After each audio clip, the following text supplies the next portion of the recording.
18/6/2025 प्रातः मुरली ओम शांति बापदादा मधुबन। मिठे बच्चे, ଏହି ରୁଦ୍ରଜ୍ଞାନ ଯଜ୍ଞ ସ୍ୱୟଂ ରୁଦ୍ର ଭଗବାନ ରଚନା କରିଛନ୍ତି। ଏଥିରେ ତୁମେ ନିଜର ସବୁକିଛି ସ୍ୱାହା କରିଦିଅ କାହିଁକି ନା ଏବେ ଘରକୁ ଯିବାକୁ ହେବ। ପ୍ରଶ୍ନ, ସଙ୍ଗମ ଯୁଗରେ କେଉଁ ୱାଣ୍ଡରଫୁଲ ଅର୍ଥାତ୍ ଆଶ୍ଚର୍ଯ୍ୟଜନକ ଖେଳ ଚାଲୁଛି? ଉତ୍ତର, ଭଗବାନଙ୍କ ଦ୍ୱାରା ରଚିତ ଯଜ୍ଞରେ ହିଁ ଅସୁରମାନଙ୍କର ବିଘ୍ନ ପଡୁଛି। ଏହା ମଧ୍ୟ ସଙ୍ଗମ ଯୁଗରେ ବିଚିତ୍ର ଖେଳ ଚାଲିଛି। ଏପରି ଯଜ୍ଞ ପୁଣି ସାରା କଳ୍ପ ମଧ୍ୟରେ କେବେ ବି ରଚନା କରାଯିବ ନାହିଁ।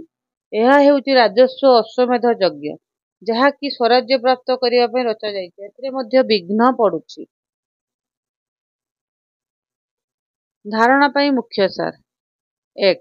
ଅବିନାଶୀ ରୋଜଗାର କରି 21 ଜନ୍ମ ପାଇଁ ନିଜର ଭାଗ୍ୟ ଗଢ଼ିବାକୁ ହେବ।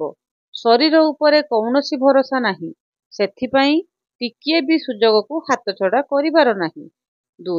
ନଷ୍ଟମୋହା ହୋଇ ନିଜର ସବୁକିଛି ରୁଦ୍ର ଯଜ୍ଞରେ ସ୍ୱାହା କରିବାକୁ ହେବ। ନିଜକୁ ଅର୍ପଣ କରି ଟ୍ରଷ୍ଟି ହୋଇ ଦାୟିତ୍ୱ ତୁଲାଇବାକୁ ହେବ। ସାକାର ବାବାଙ୍କୁ ଅନୁକରଣ କରିବାକୁ ହେବ। ବରଦାନ, ଈଶ୍ୱରୀୟ ନିଶା ଦ୍ୱାରା ପୁରୁଣା ଦୁନିଆକୁ ଭୁଲୁଥିବା ସର୍ବପ୍ରାପ୍ତି ସମ୍ପନ୍ନ ଭବ। ସ୍ଲୋଗାନ, ପରସ୍ପରକୁ କପି କରିବା ପରିବର୍ତ୍ତେ ବାବାଙ୍କୁ କପି କର ଅର୍ଥାତ୍ ଅନୁକରଣ କର। ଅବ୍ୟକ୍ତି ସାରା, ଆତ୍ମିକ ସ୍ଥିତିରେ ରହିବାର ଅଭ୍ୟାସ କର ଏବଂ ଅନ୍ତର୍ମୁଖୀ ହୁଅ।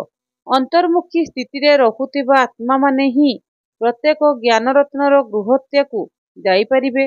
ଜ୍ଞାନର ପ୍ରତ୍ୟେକ ପଏଣ୍ଟର ରହସ୍ୟ କ'ଣ ଏବଂ କେଉଁ ସମୟରେ କେଉଁ ବିଧିରେ ତାକୁ କାର୍ଯ୍ୟରେ ବା ସେବାରେ ଲଗାଇବାକୁ ହେବ, ଏହିଭଳି ଭାବରେ ତା ଉପରେ ମନନ ଚିନ୍ତନ କରିବା ସହିତ ତାର ରହସ୍ୟର ସ୍ୱାଦକୁ ଅନୁଭବ କର, ତେବେ ନିଶାର ଅନୁଭୂତି କରିପାରିବ।